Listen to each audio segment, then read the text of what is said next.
Jacob, welcome back to 12 Geniuses.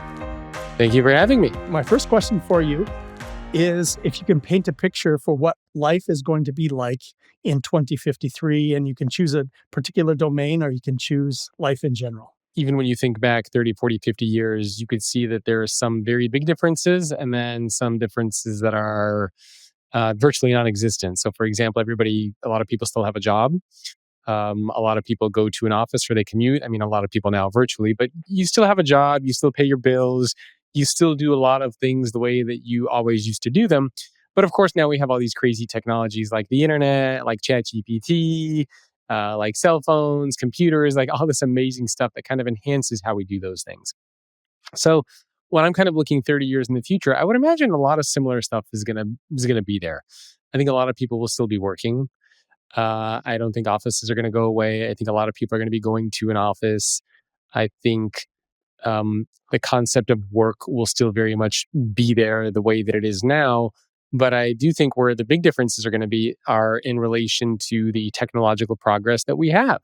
So, 30 years from now, it's hard to imagine a scenario in which everybody doesn't have a personal virtual digital assistant, something like ChatGPT.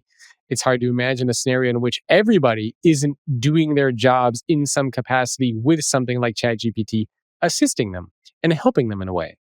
I imagine a world where we have a lot in terms of data analytics, just personal analytics on ourselves. What makes us productive? What types of work should we be doing?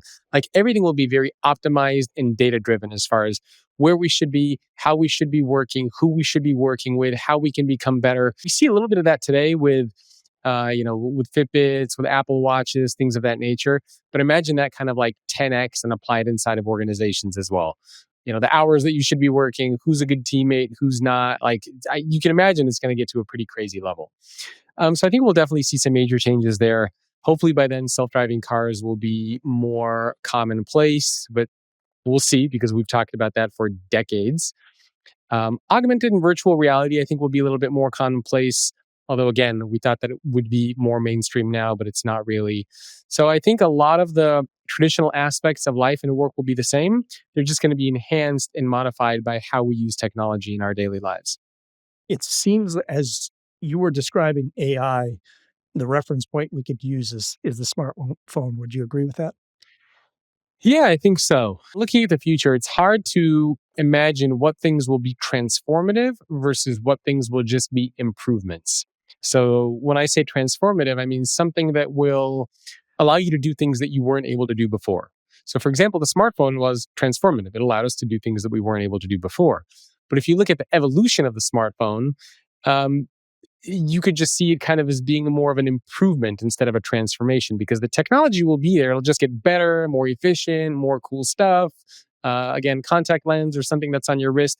It's improved. It's not transformative. ChatGPT, something like AI, I think will be transformative because it really allows you to do things that you weren't able to do before to unlock new things. So I think AI has the potential or will actually be a transformative technology.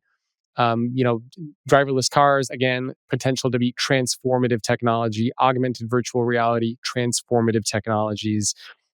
So there's I'd put it into those two camps. You spend a lot of your time talking about leadership. You do keynote speeches on leadership. You write books on it, and you've got a book coming out on leadership. How do you think leadership is transformed over the next 30 years? Are there a few things that you're looking at? Maybe it's representation, maybe it's the types of things that leaders are doing. What do you see there? Going back 30 years when we think about leadership, again, you could see some things that are very relevant, right? Being able to set a vision, being able to execute on that vision, being able to put together an effective team, being able to delegate, like those things have always been very, very important. Listening, communication, right? Things of that nature. I'd say a lot of the new things that have emerged lately are around emotional intelligence, well-being, employee experience, some of the more human attributes inside of our organizations. I'd say that's a relatively new phenomenon when we look at the history of leadership. These are becoming very mainstream things now, and I think the pandemic has really pushed those things into the mainstream conversation. So looking 30 years from now, I suppose you can imagine different scenarios coming up.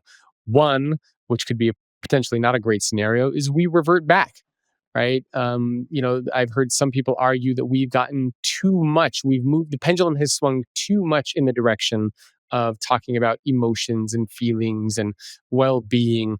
And maybe the pendulum is going to swing back to the old ways of doing things, where it's kind of just like, do your job, keep things to yourself. Like, you're here because you're supposed to work. You're not here because of those other types of, we don't care about your feelings kind of thing. So that's certainly an option, certainly a possibility. I don't think it's a very likely one. And I think the other option is that we start to see more of these conversations becoming more mainstream. So if you look at the conversations we're having today about mental health and well-being and emotional intelligence, I mean, imagine the things that technology will be able to do for you in 30 years. Imagine being able to have a smart assistant in your ear that can help guide you on the conversations that you should be having with your people, the things that you should be saying, where it can read your emotions and tell you when you need to take a break, where it can read the emotions of other people and help you craft a message that's best suited to, the tone of the room.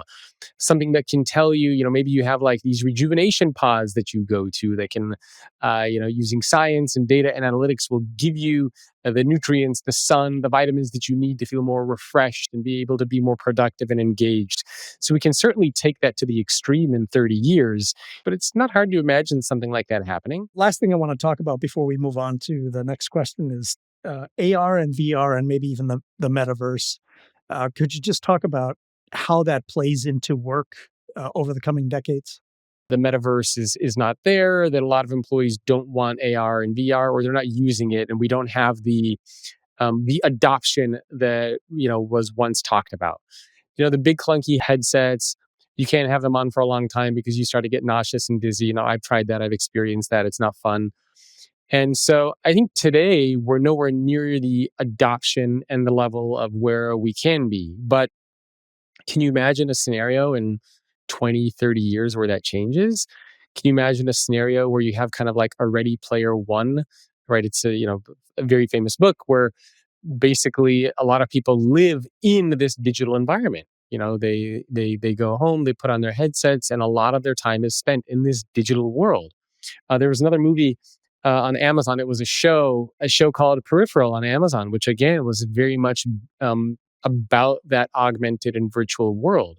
So if technology gets to the place where it needs to go in the next 15, 20, 30 years, yeah, I mean, you can imagine a scenario when we are actually doing a lot of work in a digital world or even living in a digital world. Today, it's not anywhere near where it can or needs to be. It's clunky, the graphics, the resolution, like nothing is there yet. But look, I mean, so much technology advancement can happen in even 10 years, let alone 30. So I definitely think in the next 3 decades, we'll be at a point where it'll be some pretty powerful and interesting things that we'll be seeing. Yeah, without a doubt. And all you need to do is just think back to 1993. Imagine riding a bus or a subway back then. Everybody would be looking at a book or a Yeah. magazine or a newspaper. There were no digital devices back then, and now they're ubiquitous. Yep. So, it's not too hard to imagine. Or even the first time you logged onto the internet was probably dial-up and how slow that was, even just loading a single image. And now we have that Yeah. available on our phones. It's I mean, you can amazing. imagine the scenario, right? And I don't know if it'll be 30 years or how long, but instead of a bus, you have like this self-driving electric bus, and instead of people getting in there and sitting down, they sit.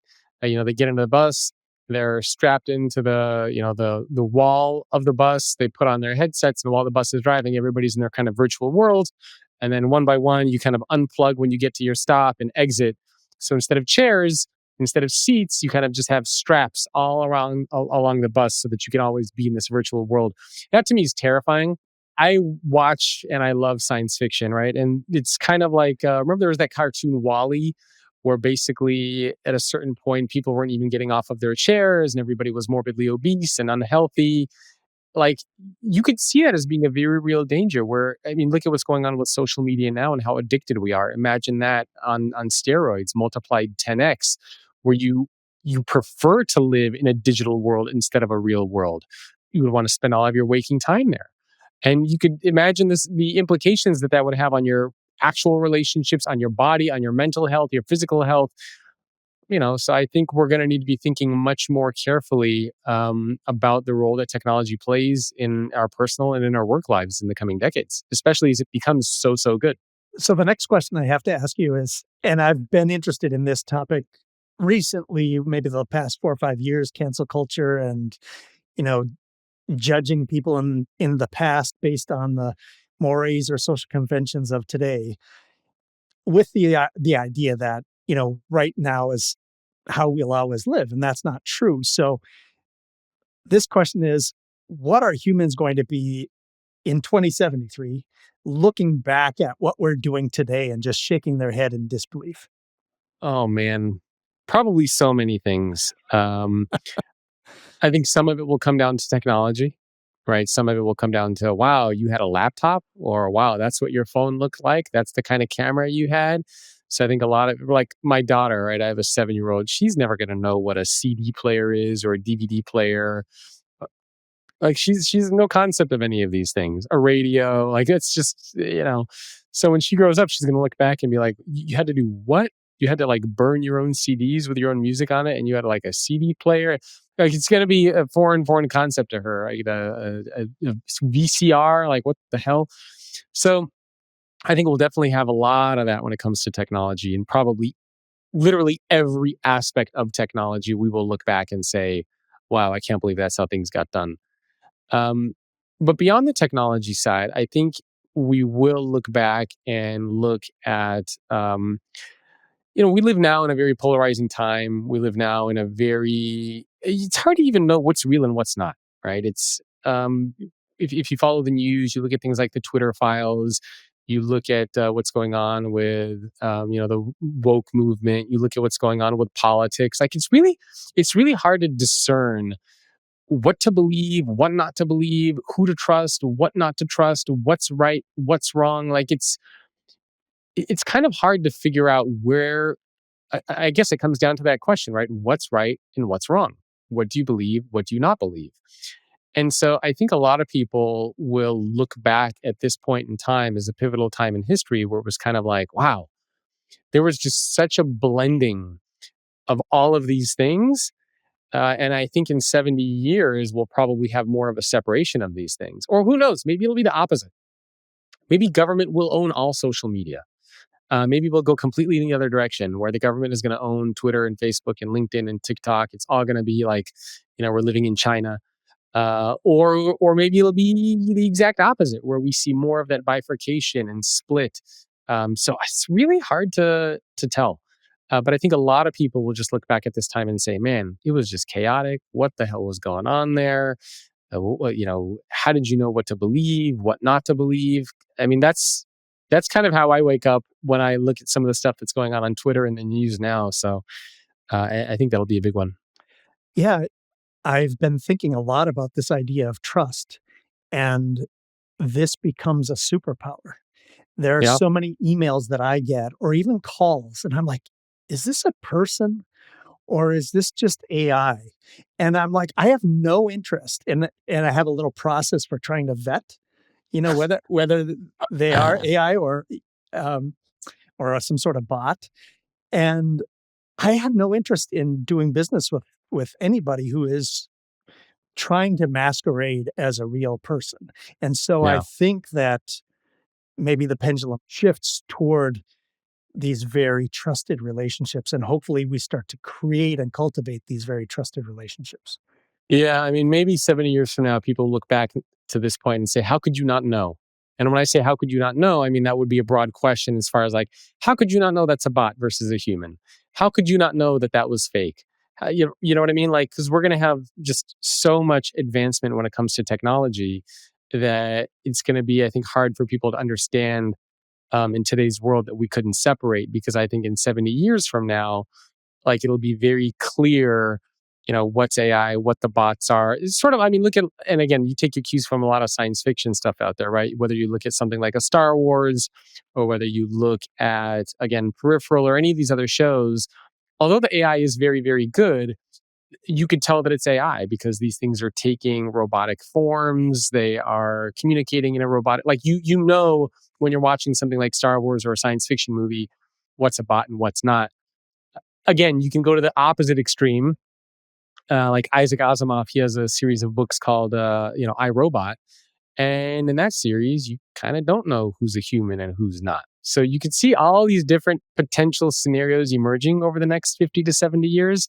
It's really hard to know which one is actually going to take shape.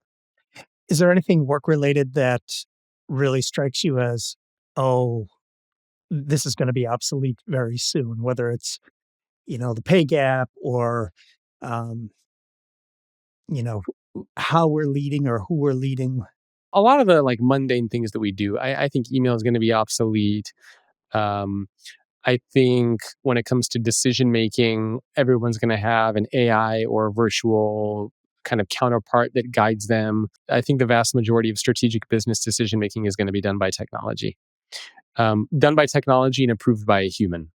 So, I think in 50 years from now, you're going to be able to ask whether it's ChatGPT or whatever the platform is going to be, what should I be doing with my business? How should I be doing this? And the computer is going to be able to give you a full strategic direction and plan and analysis and explain everything to you. And, you're ultimately, as the human, going to have to make that decision. But I think we're going to get to a point where technology can do anything in 50 years that a human can do now. And that's going to be a pretty big change. In 50 years, will business be serving shareholders, customers, employees, or humanity in general? Well, ideally, you want a little bit all of the above, right? What was it a couple years ago? The Business Roundtable said the purpose of capitalism is no longer just about shareholder value, it's stakeholder value. And that concept has gotten a lot of pushback in some circles, right? Where some people say, no, a business should be just about a business. And some people say, no, a business should be about doing more. It should be about positively impacting the environment and communities, the places in which it serves. So, yeah, I mean, I would hope that in 50, 70 years that businesses are, doing all of the above. The reason that it's been on my mind is